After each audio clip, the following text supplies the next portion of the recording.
Hey everyone, welcome back to the channel. Or if you're new here, a big warm welcome to you.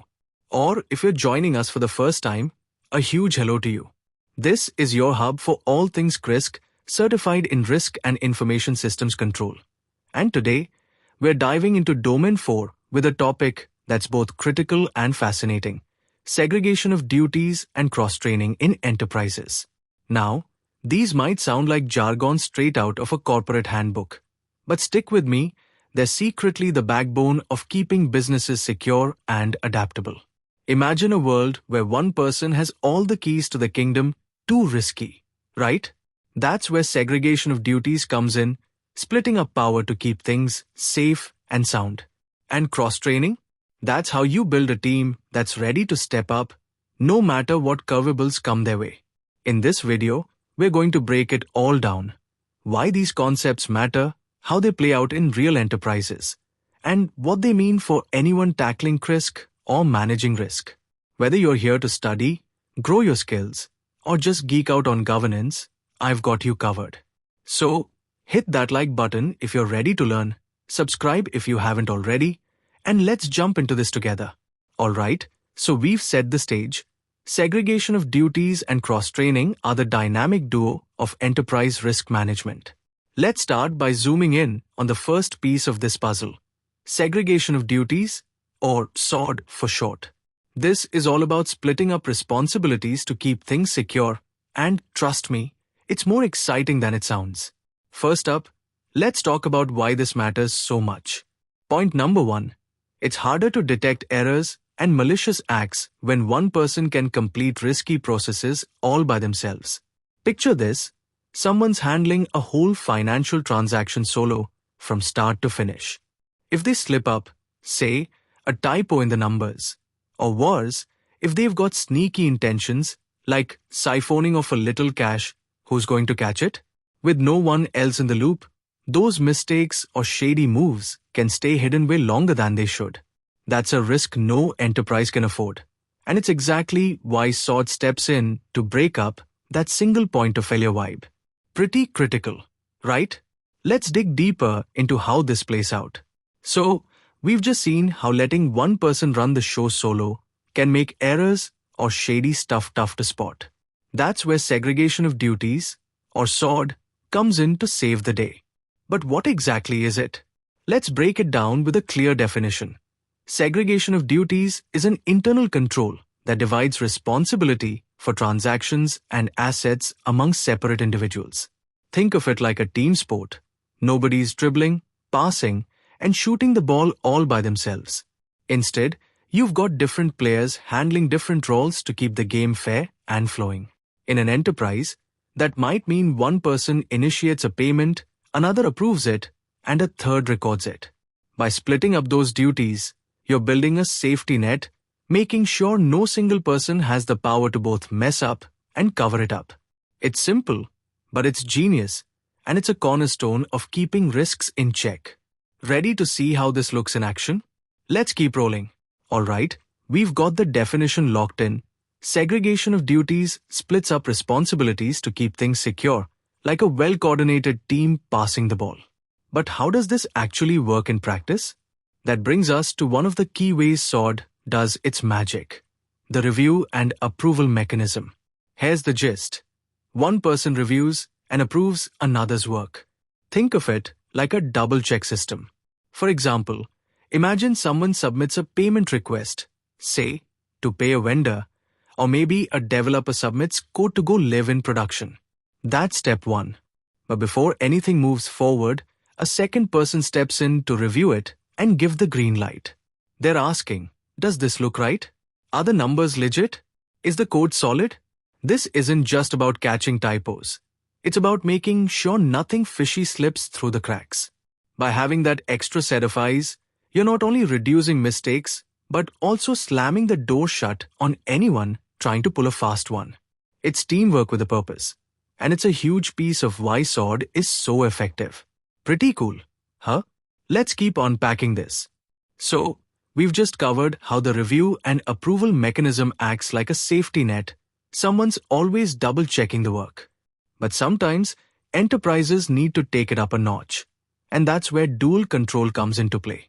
This is segregation of duties on steroids, and it's seriously cool. Here's how it works. Some tasks require two people to perform them together. We're talking high-stakes stuff, like, say, controlling the release of nuclear weapons. You've seen it in the movies, right? One person turns their key, the other turns theirs, and only then does the system activate. It's not just Hollywood drama, it's a real-world principle. In a business setting, this might look like two people needing to sign off simultaneously to access a super-sensitive database or release a massive financial transaction. The point? No single person can go rogue or make a colossal mistake on their own. It's like a built-in buddy system for the riskiest tasks, ensuring accountability and precision when it matters most. Dual control takes SoD to the next level, and it's a perfect example of how serious this stuff can get. What do you think? Ready for more? Alright, we've just seen how dual control locks things down by requiring two people to team up for the big stuff, like launching nukes or securing critical systems. But what about keeping things separate in the day-to-day grind? That's where mutual exclusivity steps in, and it's another brilliant layer of segregation of duties. So, what's it all about? Mutual exclusivity prevents a single person from executing both parts of a transaction. Imagine a process like paying a supplier. One person might create the invoice, that's their job. But actually cutting the check or hitting send on the payment? That's someone else's gig entirely. These roles are kept mutually exclusive, meaning no one gets to wear both hats. Why? Because if the same person handles everything, start to finish, they could tweak the numbers, pocket some cash, or just mess up without anyone noticing. By drawing that hard line between duties, mutual exclusivity plugs those gaps and keeps the system honest. It's like building a wall between the steps of a transaction. Simple, but super effective. Ready to see how this all ties together? Okay, we've just covered how mutual exclusivity keeps transactions split up, like a wall between roles to stop anyone from running the whole show. But before we move on from segregation of duties, let's hit pause and talk about something real. It's not bulletproof. That brings us to our last point, the limitations of SoD. Here's the deal. SoD doesn't guarantee security because of potential collusion, but it does increase the likelihood of detecting fraudulent transactions. What do I mean? Well, all these controls, review and approval, dual control, mutual exclusivity, they're awesome at spreading out responsibility. But if two people decide to team up and cheat the system, say, by cooking the books together, SoD can't stop that cold. Collusion is the kryptonite here. That said, it's not all doom and gloom. Even if it's not foolproof, SoD still raises the bar. It makes fraud harder to pull off and way easier to spot. More people in the loop means more chances someone slips up or leaves a trail. So, while it's not a perfect shield, it's still a powerhouse for catching the bad stuff. And with that, we've covered the full arc of segregation of duties. What a ride, right? Ready to pivot to cross-training next? Alright, we've just wrapped up segregation of duties with its strengths and limits, pretty eye-opening stuff. But before we pivot to cross-training, let's zoom in on one more angle of SoD that's worth digging into: mutual exclusivity in SoD. We touched on this earlier, but it's so key to the framework that it deserves its own spotlight. Let's break it down with 3 points to really drive it home. First up, the concept. Now, this might sound familiar, but here's a twist. Some tasks require two people to perform them together. Think of those intense moments, like controlling the release of nuclear weapons. It's not just one person flipping a switch, it takes two, working in sync. This isn't mutual exclusivity in the classic sense of splitting roles, it's more like a cousin of it. But it shows how SoD can demand collaboration to lock things down tight. Next, point 2. An example that fits the mutual exclusivity vibe. We know one person approves, another processes a large payment request. Here's where we see the true heart of mutual exclusivity shine. Say you've got a $50,000 payment going out, one team member greenlights it, but a different person actually sends the cash. These roles are exclusive, no overlap. So if something's off, it's way harder to hide. It's that wall between steps idea we talked about, keeping transactions clean and accountable. And finally, point 3, dual control. This is where we circle back to that nuclear weapons example. Two people perform a task simultaneously. Picture two keys turning at once, neither can act alone. In a business, this might be two admins entering codes together to access a secure server. It's a step beyond mutual exclusivity. It's not just separating duties. It's requiring active teamwork to even get the job done. SoD uses this to tackle the riskiest moments, and it's a game changer. Okay, we've just unpacked how mutual exclusivity and dual control superpower segregation of duties, splitting roles, requiring teamwork, the works. But let's get real for a sec. No system's perfect, right? That's why we're moving into our next segment, challenges of SoD. Even with all its strengths, there are some hurdles to watch out for. Let's break it down with 3 key points. First, the concept. Participants may collude to bypass controls. Here's the catch. SoD relies on people playing by the rules. But what if two folks team up with bad intentions? Say, one approves a shady payment and the other processes it, splitting the profits under the table. Collusion can punch holes in even the tightest SoD setup because it turns those separate roles into a secret handshake. It's the Achilles heel we hinted at earlier, and it's a real challenge to keep in mind. Next up, point 2, difficulty. Collusion is hard to establish and maintain over time. Here's the silver lining. Pulling off that secret handshake isn't easy. Collusion takes trust, planning, and keeping quiet forever. People get sloppy, they talk, or someone gets cold feet. Over time, the cracks start showing. Maybe an audit catches an odd pattern, or a third party spots something fishy. So, while collusion's a risk, it's not a walk in the park to sustain, which gives SoD a fighting chance. And finally, point 3, effectiveness. Effective SoD increases detection of fraudulent transactions. Even with collusion as a threat, a well-designed SoD system isn't down for the count. By spreading duties across multiple people, you're not just preventing fraud, you're making it way more likely to get caught. More eyes on the process mean more tripwires. Someone's bound to notice if the numbers don't add up or a signature looks off. It's not about being invincible. It's about stacking the odds in favor of spotting the bad stuff fast. Alright, we've just dissected the challenges of segregation of duties. Collusion's a thorn in its side, but it still packs a punch for detection. Now, let's flip the script entirely and move into our next big topic, cross-training and job rotation. If SoD is about building walls between roles, this is about tearing some down strategically, of course, to keep enterprises flexible and secure. Let's dive into 5 key points to see how this works. First up, point 1, reducing reliance on key staff. Here's the deal. Training multiple individuals with the same skills allows for role substitution. Think about that one person who's the only one who knows how to run a critical system. Scary, right? Cross-training spreads that knowledge around. If your payroll guru's out, someone else can step in without missing a beat. It's like having a bench of all-stars ready to sub in, cutting that key person risk down to size. Next, point 2, business continuity and security benefits. Cross-training enables job rotation, ensuring continuity and reducing operational risks. It's not just about backups, it's about keeping the machine running smoothly no matter what. Plus, rotating roles shakes things up. It lowers the chances of collusion and increases fraud detection. If people aren't locked into one spot forever, it's harder for them to cook up shady schemes with a buddy.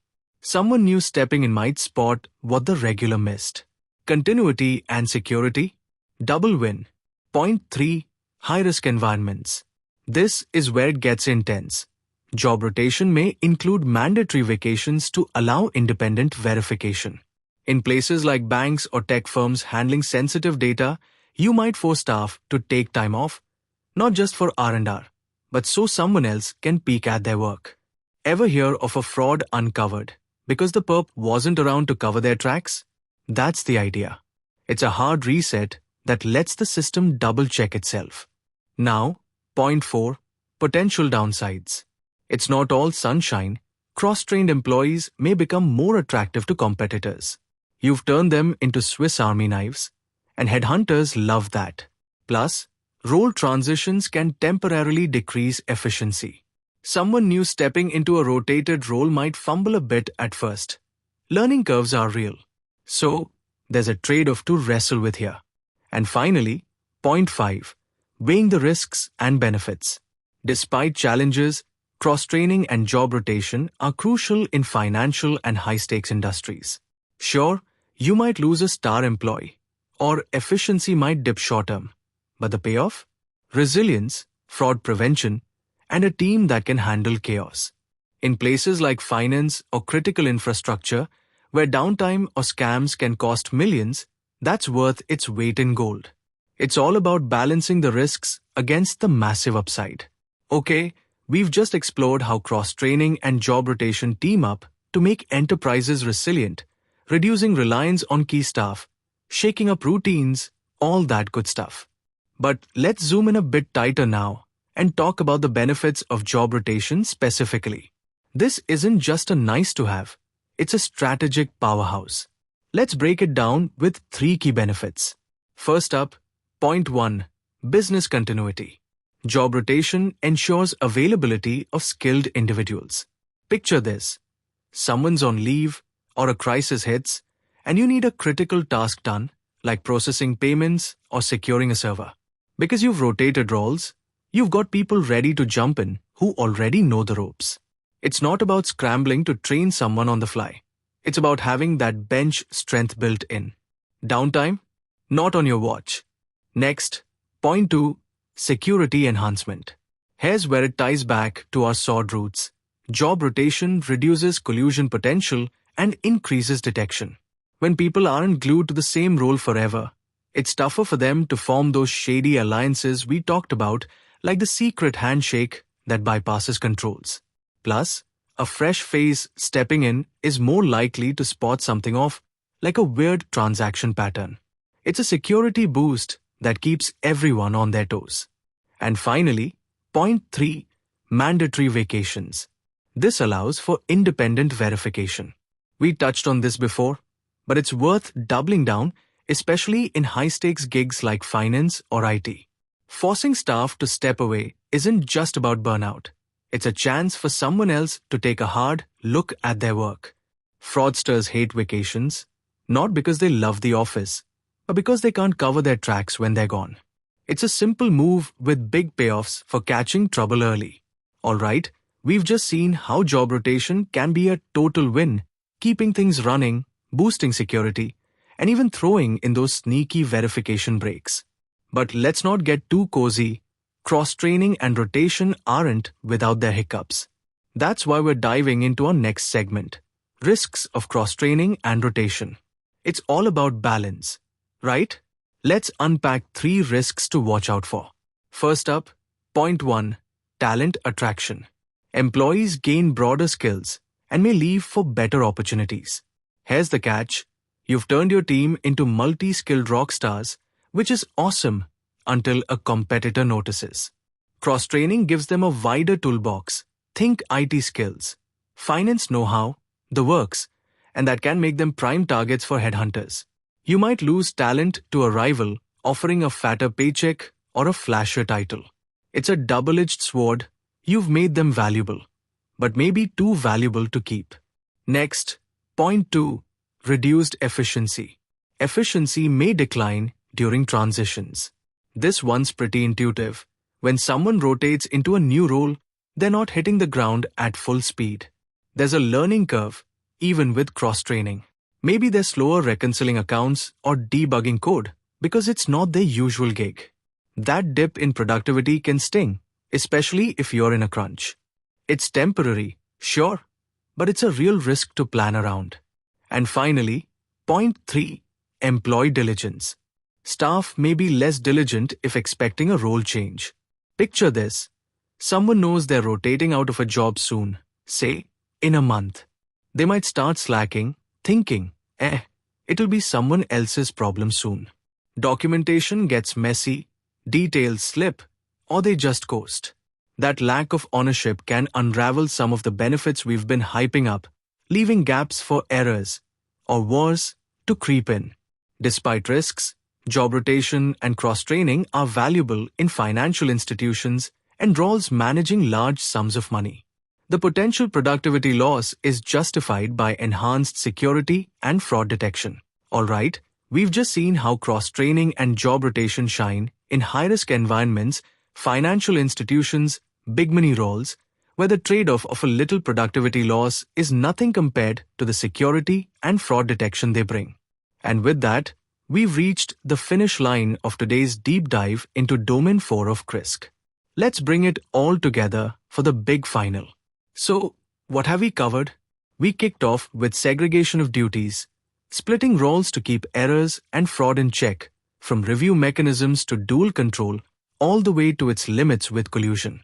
Then we flipped the script to cross-training and job rotation, building a flexible, resilient team that can sub in, keep the business humming, and even sniff out trouble with fresh eyes. We weighed the risks, losing talent, efficiency dips. But in high-stakes settings, the benefits blow those concerns out of the water. Enhanced security, business continuity, and fraud detection. That's the power combo enterprises need to stay ahead. This is Domain 4 in action. Folks, balancing control with adaptability, risk with reward. Whether you're prepping for CRISC, tightening up your organization's defenses, or just love this stuff as much as I do, I hope you're walking away with some serious insights. So, what's your take? Drop a comment below. Tell me your fave takeaway or a challenge you've seen with SoD or cross-training. If this helped you, smash that like button, subscribe for more CRISC goodness, and hit that bell so you don't miss the next one. Thanks for hanging out with me today. You're awesome, and I'll catch you in the next video. Thank you for being with us and stay tuned.